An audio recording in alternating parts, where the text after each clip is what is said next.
మొదటి పేతురు 4వ అధ్యాయము 12 నుండి 19వ వచనం వరకు ధ్యానించుకుని ప్రార్థనలోకి వెళ్దాం. ప్రియులారా, మిమ్మల్ని శోధించుటకు మీకు కలుగుచున్న అగ్ని వంటి మహాశ్రమను గూర్చి మీకేదో ఇక వింత సంభవించినట్లు ఆశ్చర్యపడకూడదు. ఇక్కడ దేవుని బిడ్డలైన వారందరికీ కూడా ఈ కాలంలోనే కాదు, గత కాలంలో నుండి కూడా, ఈవెన్ పాత నిబంధన కాలము నుండి కూడా దేవుని భయభక్తులు గల వారికి అనేకమైన శోధనలు వారు ఎదుర్కొంటున్నారు. శోధన ద్వారా శ్రమలు ఎదుర్కొంటున్నారు.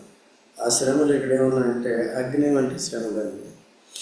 శద్రకు, మేషకు, అబేద్నెగోను చూసినప్పుడు వారి విశ్వాసం పరీక్షింపబడినప్పుడు వారు అగ్ని వంటి శ్రమలు అనుభవిస్తూ వచ్చారు. నెబుకద్నెజరు చెప్పాడు, మీరు నేను చేసిన విగ్రహానికి మొక్కకపోతే అందరితో పాటు ఎవరైనా సరే వారిని అగ్నిగుండంలో పడవేస్తామని చెప్పాడు. మేము మొక్కమని వీళ్ళు చెప్పారు. కాబట్టి దేవునికి రోషం కలిగించేది అయితే కూడా మేము చేయమని చెప్పారు. కాబట్టి నిజంగానే నెబుకద్నెజరు అన్నట్టుగానే వారిని కట్టగట్టి దాంట్లో అగ్నిగుండంలో పడేశాడు. ప్రభు నమ్మదగిన వాడు కనుక వారికి అగ్నిగుండంలో తోడుగా ఉండి అగ్ని బలాన్ని చల్లార్చాడు. అట్లాగా ఈ శ్రమలన్నీ కూడా మనల్ని పరీక్షకు నిలబడే విశ్వాసాన్ని మనకు దయచేయాలని, మన శాశ్వత కాలం ఎంతో బాగుండాలని దేవుడు కోరుతున్నాడు. సో అవి సంభవించినప్పుడు ఇవి నాకే సంభవిస్తున్నాయి. ఎందుకు సంభవిస్తున్నాయి అంటే దీంట్లో దేవుడు గొప్ప ఉద్దేశం. నేను ఎందుకంటే దేవుని ఏర్పాట్లో ఉన్నాను కాబట్టి శాశ్వత కాలంలో అటువంటి ఘనత నీవు పొందాలని, నేను పొందాలని ఇటువంటి పరిస్థితులు మన జీవితాల్లో అనుమతిస్తున్నాడు. భక్తులు దాన్ని ఎలా ఎదుర్కొన్నారంటే వారు సరే ఎలా శిక్షించినా సరే, అది మరణాపాయం అయినా సరే దానికి లొంగారు. మనం చిన్న చిన్న వాటిలో కూడా కొన్నిసార్లు అభ్యంతర పడిపోతూ ఉంటాం. విశ్వాసాన్ని విడిచి మనం దుఃఖించేవారు ఉన్నాం, లేకపోతే సొంత ప్రయత్నాలు ఏదో చేసి దాన్ని తప్పించుకోవాలన్నట్టుగా ఉంటారు కొంతమంది. అందరూ కాదు. ఇక్కడ దేవుని వాక్యం ద్వారా దేవుడు మాట్లాడుతున్నాడు. ఇటువంటి పరిస్థితుల్ని వచ్చినప్పుడు మన విశ్వాసాన్ని కాపాడుకోవాలి, జాగ్రత్తగా ఉండాలి. దాని గురించి ఆశ్చర్యపడవద్దు. ఎందుకంటే అలాంటి సమయంలోనే 13వ వచనంలో క్రీస్తు మహిమ బయలుపరచబడినప్పుడు మీరు మహానందముతో సంతోషించు నిమిత్తం క్రీస్తు శ్రమల్లో మీరు పాలువారై ఉన్నంతగా సంతోషించు. క్రీస్తు కూడా ఈ లోక రక్షకుడిగా వచ్చినప్పుడు అందరినీ రక్షించడానికి శ్రమ పడ్డాడు, సిలువేయబడ్డాడు, మరణాపాయానికి గురవుతూ వచ్చినాడు. అయితే తిరిగి లేచాడు. తిరిగి తనకి ఈ లోకానికి రాకముందు ఎటువంటి మహిమ తను పరలోకంలో కలిగి ఉన్నాడో ఆ మహిమను తిరిగి పొందాడు. శ్రమ పడినందుకు ఇంకా ప్రియమైన వాడయ్యాడు దేవునికి. మనకు కూడా మనం అంగీకరించిన వారందరికీ కూడా ప్రియమైన వాడు ఉన్నాడు. అందుకనే మనం దేవుని సంబోధించినప్పుడు లేక యేసు ప్రభువుని సంబోధించినప్పుడు ప్రేమగల ప్రభువా అంటాం. కాబట్టి అంత ప్రేమని ఆయన మరణించి మనకు చూపించాడు. మనలందరినీ కూడా మహిమకు తీసుకొస్తున్నాడు. తన బిడ్డలమైన మనం క్రీస్తు పడిన పాటలలో కొదువైన వాటిని మన వంతు మనం అనుభవించాలి. పౌలు కూడా అదే మాట అంటాడు. కొలస్సీ 1:24లో ఈ మాట అంటాడు. కొలస్సీ 1:24లో క్రీస్తు సంఘము కొరకు క్రీస్తు పడిన పాటలలో కొదువైన వాటిని నా వంతు నేను వహించుచున్నాను అంటాడు. సంపూర్ణం చేయుచున్నాను అంటాడు. అలాగే క్రీస్తుకి సంఘం కొరకు ఎక్కువ పాటలు పడ్డారు, ఎక్కువ శ్రమలు భరించారు. అయితే మనం కూడా క్రీస్తు శరీరంలో ఉన్న మనము, క్రీస్తు శరీరానికి సాదృశ్యంగా ఉన్న సంఘంలో ఉన్న మనం కూడా మన వంతు మనం శ్రమలు పడాలి. మన విశ్వాసాన్ని బట్టి, మనకిచ్చిన జీవితాన్ని బట్టి, పని పరిచర్యను బట్టి ముందు పరీక్షింపబడాలి. ప్రతి వారు కూడా దేవుడు వాడుకునే ముందు పరీక్షింపబడతారు. పరీక్షకి నిలిచినప్పుడు అది యజమానుడు వాడుకోవడానికి యోగ్యమైన పాత్రలో ఉంటారు. నేటి దినాల్లో పరీక్ష పరిశోధనలు ఏముండవు, కానీ ప్రతి వారిని కూడా నేను సేవ చేసేస్తానంటే చేసేయమంటాం, అట్లా ఉంటాయి. అట్లా లేకుండా మనం చూడాలి, చూసుకుంటాం. చూసి ఆ విధంగా మనం చేయాలి. కనుక ఈ పరీక్షలు వచ్చినప్పుడు ఏదో వింతగా ఉండకూడదు. అటువంటి సమయంలోనే 14 వచనం, క్రీస్తు నామము నిమిత్తం మీరు నిందపాలైన యెడల మహిమ స్వరూపైన ఆత్మ అనగా దేవుని ఆత్మ మీ మీద నిలుచున్నాడు కనుక మీరు ధన్యులు. కాబట్టి అలాంటి సమయంలోనే పరిశుద్ధాత్మ మన మీద నిలుచుంటాడు, ధైర్యం ఉంటుంది. కాబట్టి అటువంటి శ్రమలు కూడా సహించడానికి కావాల్సిన శక్తి పరిశుద్ధాత్మ ద్వారా ఇస్తారు. కేవలం మాట్లాడటానికే కాదు, సువార్త చెప్పడానికే కాదు, ప్రార్థన చేయటానికే కాదు, ఆరాధన చేయటానికే కాదు. పరిశుద్ధాత్మ క్రీస్తు నిమిత్తము శ్రమల పాలైనప్పుడు, నింద పాలైనప్పుడు మహిమ స్వరూపమైన ఆత్మ మన మీద నిల్చుండి మనల్ని ఆదరించేవాడుగా ఉంటాడు. సో కాబట్టి ఇటువంటి పరిస్థితుల్లో మనం జాగ్రత్తగా ఉండాలి. పరిశుద్ధాత్మ మన మీద నిలిచేటట్టుగా మన విశ్వాసాన్ని మనం ప్రకటించాలి. 15వ వచనంలో, మీలో ఎవడను నరహంతకుడిగా కానీ, దొంగగా కానీ, దుర్మార్గుడిగా కానీ, పరుల జోలికి పోవాడుగా కానీ బాధ అనుభవింపదగదు. అయితే కొంతమందికి శ్రమలు, విశ్వాసులైన వారికి కూడా శ్రమలు దేనికి వస్తున్నాయంటే, కొంతమంది నరహంతకుడిగా, దొంగలుగా, దుర్మార్గుడిగా, పరుల జోలికి పోయేవారుగా ఉంటున్నారు. వీరి శరీరానుసారం వీళ్ళు కూడా సంఘంలోనే ఉంటారు, యేసుప్రభువును నమ్ముకున్న ఉంటారు. ఎన్నిసార్లు హెచ్చరించినా గద్దించినప్పటికీ కూడా వారి శరీర తత్వాన్ని మార్చుకోరు. దినాల్లో నరహత్య అంటే ఇతరులను ద్వేషించటం, ఇవన్నీ కూడా సమాధానం లేకుండా ఉండటం, దొంగ అంటే ఇతరులు ఆశించటం, తర్వాత దుర్మార్గులుగా ఉండటం అంటే సన్మార్గులు అన్నీ అనుసరించరు. వారి ఇష్టం వచ్చిన పాప మార్గాన్ని అనుసరించేవారు. పరుల జోలికి పోయేవారు, లేనిపోయి వీళ్ళతో వాళ్ళతో గొడవలు పెట్టుకుంటూ కూర్చుంటారు. సో వీరందరికీ శ్రమలు వస్తాయి. దేవుడే కొన్నిసార్లు వారు తండ్రి కుమారులు శిక్షించిన రీతిగా శిక్షిస్తూ ఉంటారు. మనకు కూడా చాలామంది కనబడుతూ ఉంటారు. ఇప్పటి వరకు కూడా విన్నాం మనం ఒక కుటుంబంలో ఉన్న విషయాలు. అన్ని కుటుంబాల్లోనూ ఉంటాయి, ఈవెన్ మా కుటుంబాల్లో కూడా ఉన్నాయి. మా కుటుంబంలో అందరి కుటుంబాల్లో ఉంటాయి. వాటిని విశ్వాసమైన మనం ఎలా తట్టుకోవాలి, ఎలా జీవించాలి, ఎలాగ కొనసాగాలి, ఇవన్నీ కూడా వాక్యం ద్వారా ఆత్మానుసారంగా పరిశుద్ధాత్మ సహాయంతో ముందుకు సాగాలి. దేవుడు తన సమయం వచ్చినప్పుడు వాటి నుంచి తప్పకుండా విడిపిస్తాడు. ఈ లోపల మనల్ని పరీక్షిస్తూ ఉంటాడు. మన సహనం ఏంటి, ఇవన్నీ కూడా చూస్తూ ఉంటాడు. అయితే దేవుడు ఒక పక్కగా ఆదరిస్తూ ఉంటాడు.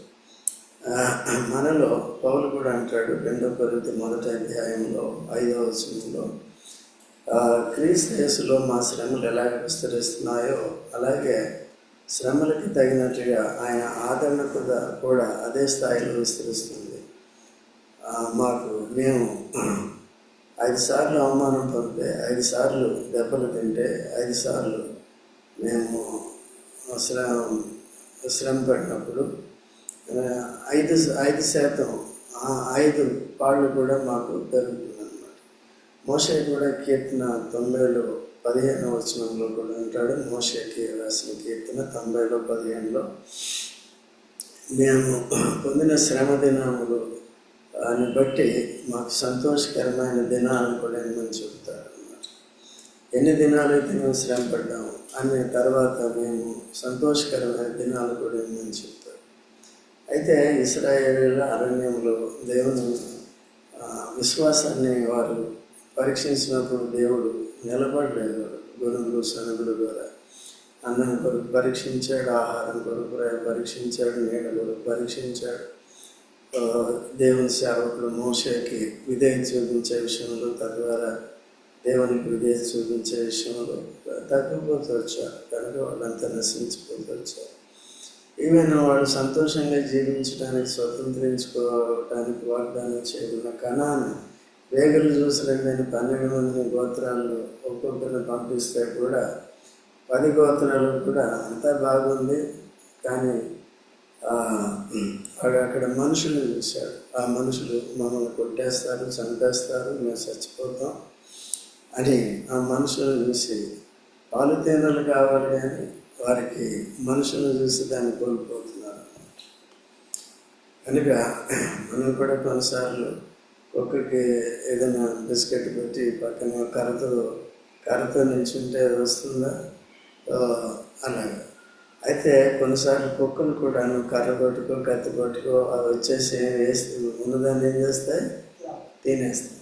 అంటే దేవుని మీద విశ్వాసం లేకుండా మా సొంత శక్తితో మేము జయించి సంపాదించామన్నట్టుగా అసలు విశ్వాసాన్ని వాళ్ళు వ్యక్తపరచరు. కొన్నిసార్లు ఇటువంటి పరిస్థితులు మన జీవితాలు కూడా రావచ్చు. అందుకనే ధైర్యంగా ఉండి ప్రభు నమ్మదగిన వాడు, తప్పక వాడు తోడుగా ఉంటాడు, వాక్యానుసారంగా తోడుగా ఉంటాడు.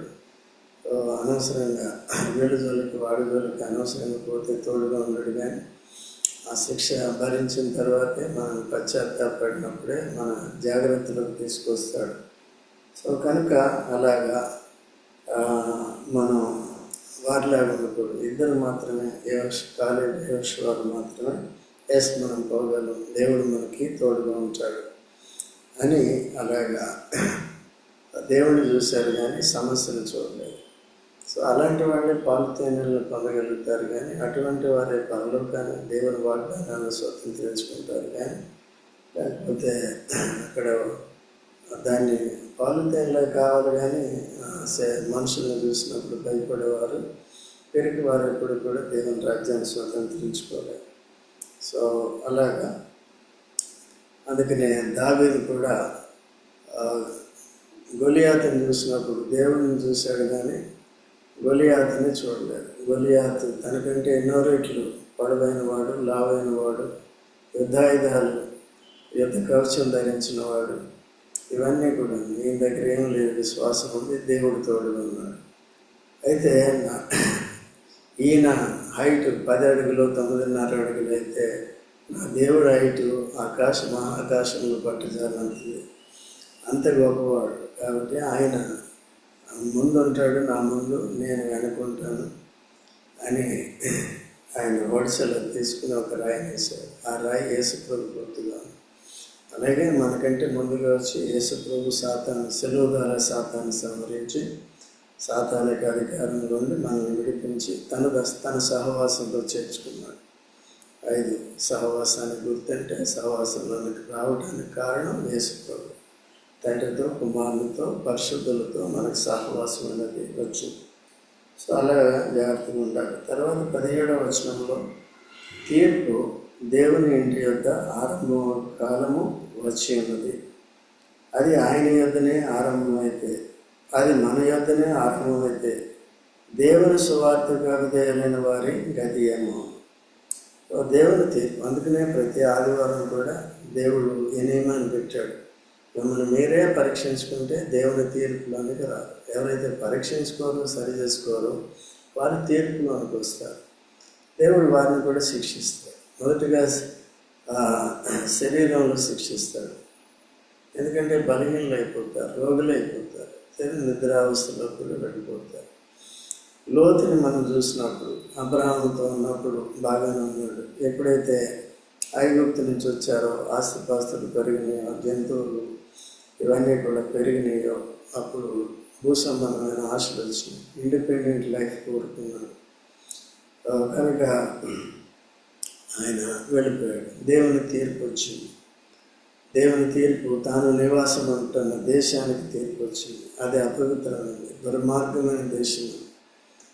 కాబట్టి దాని మీద నేను తీర్పు తెచ్చిపోతున్నాను, అగ్నిగంధకాలు కురిపించబోతున్నాను అన్నప్పుడు అబ్రహాము ఈ కుటుంబం కొరకు ప్రార్థన చేసినప్పుడు దేవుడు తప్పించడానికి మరొక అవకాశం ఇచ్చి యేసు ప్రభుకి పరిశుద్ధాత్మకి సాదృశ్యంగా ఉన్న 2 దూతలను పంపించి, ఎందుకంటే అబ్రహాము దగ్గర తండ్రికి సాదృశ్యంగా ఉన్న దేవదూత ఉన్నారు. తర్వాత లోకాన్ని రక్షించటానికి కుమారుడు పరిశుద్ధాత్మగా వచ్చారు. మనల్ని కూడా తండ్రి పైన ఉన్నాడు, కుమారుడు పరిశుద్ధాత్మని లోకాన్ని పంపించి కుమారుడు పాపాన్ని పరిహారం చేసినప్పుడు, తిరిగి పరిశుద్ధాత్మ వచ్చినప్పుడు తను మనల్ని ఒప్పుకొని చేసి క్రీస్తుని అంగీకరించినప్పుడు మన హృదయంలోకి వచ్చి మనతో ఉండి మనల్ని బలపరిచి మనల్ని నడిపిస్తున్నాడు. అది దానికి సాదృశ్యం. అలాగే వారిని విడిపించడానికి వెళ్ళినప్పుడు వారందరూ వచ్చి ఆ దూతలను కూడా పాడు చేయడానికి ప్రయత్నం చేసినప్పుడు వారి దుర్మార్గపు క్రియలు చేయటానికి వారి మీద కూడా కొనుక్కున్నప్పుడు వారి గుడ్డితనం కలుగజేసి వారిని బలవంతంగా ఇంట్లోంచి ఇంకేమంటాడు, అటువంటి చోట ఉండి ఈ రాత్రి ఇక్కడే వెళ్ళవచ్చండి, ఈ రాత్రి రొట్టె తినండి. ఏం గృహం అది? ఆ గృహంలో పవిత్రత లేదు, ఏమీ లేదు. ఆ చుట్టూ పవిత్రత లేదు, ఆ దేశంలో పవిత్రత లేదు. ఈమె దేవుణ్ణి పరిశుద్ధుడైన దేవుణ్ణి ఎవరైతే చేస్తామంటే అపవిత్రమైన క్రియ చేస్తామంటే ఏంటి అది దేశం? దాన్ని కాల్చకపోతే ఏం చేయాలి? సో అటువంటి దాంట్లో ఉన్నప్పుడు, అటువంటి క్రియలు చేసే గుంపులో వాళ్ళు ఉన్నప్పుడు ఇంకా దేవుడు చూడండి అటువంటి స్థానంలోకి వెళ్ళకూడదు. పరిశుద్ధాత్మ కానీ పరిశుద్ధుడైన యేసు ప్రభు కానీ అయినప్పటికీ ముఖ్యంగా మనల్ని విడిపించాలి, పాపలను విడిపించాలి. లేకపోతే విశ్వాసం కలిగి తప్పిపోయిన నీతిమంతుడైన లోతు ఆయన కూడా విడిపించడానికి వారు వెళ్ళారు. అయితే బయటికి తీసుకొచ్చిన తర్వాత మీరు ఫలానా చోటుకి వెళ్ళాలంటే లేదు అక్కడికి వద్దు, షేనార్లోకి వెళ్తాము అని అడుగుతాడు. అంటే ఆ దూతలు చెప్పినట్టు చేయలేదు. వాళ్ళు షార్ట్ కట్ చూసుకున్నారు. దగ్గర ఎక్కడ ఆరిపోతే ఎక్కడ, లేకపోతే కారకపోతే మళ్ళీ వెనక్కి వెళ్ళిపోవచ్చు అని. అందుకే లోక దృష్టిని ఎప్పుడు కూడా కోల్పోవట్లేదు. అందుకే దేవుని బిడ్డలైన వారు నేటి దినాల్లో కూడా నేను కూడా అబ్జర్వ్ చేస్తున్నప్పుడు ఇటువంటి వారు చాలామంది ఉన్నారు. ఈ ఆకర్షణలు ఎక్కువ ఉన్నాయి. కాబట్టి ఇతరులకు ఎంత నష్టం జరిగినా, ఎంత ఇబ్బంది జరిగినా వారి ప్రవర్తన మార్చుకోవట్లేదు. తిరిగి మేము విశ్వాసం పరలోకానికి వెళ్తామని చెప్తాను. ఎక్కడికి వెళ్తారు? పరలోకానికి. కాబట్టి లోతు ఇంటి వారందరినీ కూడా బలవంతంగా తీసుకొచ్చినప్పుడు భార్యకి ఆఖరికి హెచ్చరించారు, మీరు వెనక్కి తిరిగి చూడొద్దండి, నేను చెప్పేది జరిగిపోతుంది, కాలిపోతుందంటే వెనక్కి చూసింది.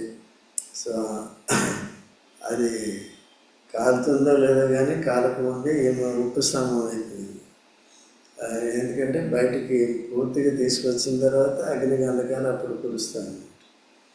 కనుక వీళ్ళిద్దరూ కూడా ఎలా చెడిపోయారో ఏంటో అనేది మనం చూసాం. తర్వాత అబ్రహాంతో సంబంధ సహవాసాలు కోల్పోయి వాళ్ళు ఇద్దరు కుమారుని, అపవిత్రమైన కుమారుని కానీ సొదమ కుమారాలు ఎలా కంటారో అలాగే కానీ తండ్రి ద్వారానే కుమార్తెలు గర్భవతులే మోయాబు, ఇంకెవరు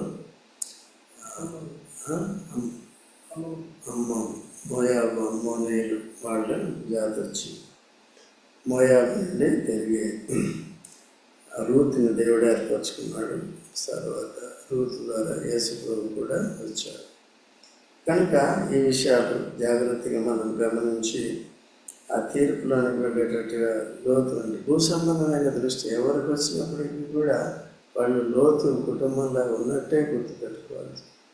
సో సరిగ్గా ఉంటున్న వారు, పరసంబంధమైన వాటి మీద మనసు పెట్టుకుని దేవుని క్రియలు చేస్తున్నవారు వారికి ఇబ్బందులు కలిగినప్పటికీ అబ్రహాం ఎలాగా తను వ్యవహరిస్తూ వచ్చాడు. తనకు కూడా బంధువు కాబట్టి బాధ ఉంటుంది. బట్ వాళ్ళు సొంత నిర్ణయాలు, సొంత తప్పులు, పొరపాట్లు చేస్తున్నప్పుడు వాటిని మనం సరిచేయలేం.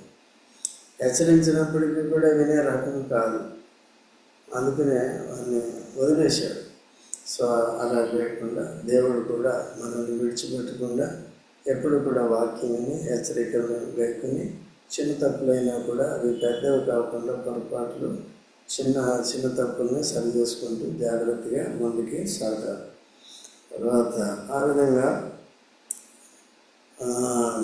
దేమా కూడా అట్లే చేశాడు. ఇక అపోస్తలుల పౌలుతో కలిసి సేవ చేసే వ్యక్తి ఆయన ఏం చేశాడంటే ఇహలోకాన్ని సేవించి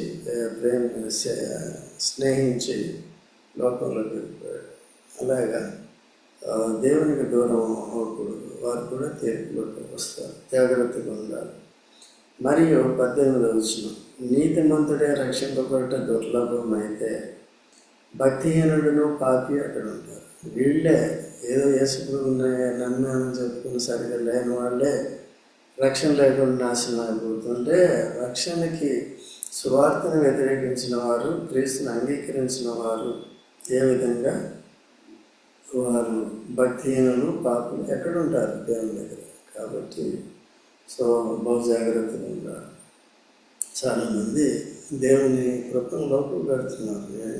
ఆఖరి రోజుల్లో ఉన్నాం. ఆఖరి రోజుల్లో కూడా మనుషులు ఈవెన్ దేవుని బిడ్డలు ఎట్లా ఉంటారనేది 2 తిమోతి 3 అధ్యాయం 5 వచనాల్లో ఉన్నాయి. అవన్నీ మనం చదువుకుంటూ ఉంటాం. కొంతమందిలో చూస్తే ఆ గుణాలు కనబడుతూ ఉంటాయి. హెచ్చరించినా ఊరికి వింటూ మారరు.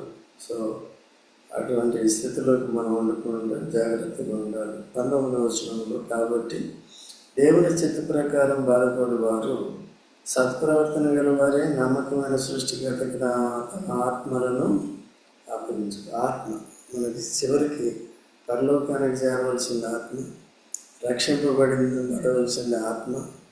కాబట్టి ఆత్మకి శ్రమలు లేకుండా చూడాలి. అంటే శరీరం కొంత శ్రమలు పాలవలసిందే ఆత్మ కొరకు. ఆత్మ విషయమే దీనిలైన వారు ధన్యులు, పరలోక రాజ్యం అది. ఆత్మ కొరకే శరీరాన్ని కష్టపెట్టవలసి వస్తుంది. కాబట్టి శరీరం ఎంత కష్టపడుతుందో ఆత్మ అంతగా సుఖిస్తుంది శాశ్వత కాలంలో. శరీరం ఎంతగా ఘనహీనపరచబడుతుందో దేవుని కొరకు అంతగా ఆత్మ మహిమపరచబడుతుంది, హెచ్చింపబడుతుంది. అలాగా ఆత్మ విషయమే జాగ్రత్తగా మనం ఉండాలన్నమాట. మన ఆత్మని శరీరంలో శ్రమలు వచ్చినప్పుడు, ఈ శ్రమలు కూడా దైవ చిత్తానుసారంగా వచ్చినప్పుడు వాటిని మనం అవాయిడ్ చేయలేము, తప్పించుకోవాలి. అయితే ప్రభువుకు ప్రార్థన చేసినప్పుడు ఎవరికైనా శ్రమ కలిగినా వాడు ఏం చేయాలి? ప్రార్థన చేయాలి. దేవుడు తగిన కాలంలో విడిపిస్తాడన్నమాట. ఈ శ్రమలు మనల్ని నిలబెట్టడానికి, సరిచేయటానికి, దృఢపరచడానికి కూడా అవి పనికొస్తాయన్నమాట. అందుకనే దేవుడు ఎప్పుడు పొరపాటు చేయడం. ఆ ప్రకారం జాగ్రత్తగా మనం శ్రమను సహిస్తూ జాగ్రత్తగా ఉన్నాం. ప్రార్థన చేసుకున్నాం.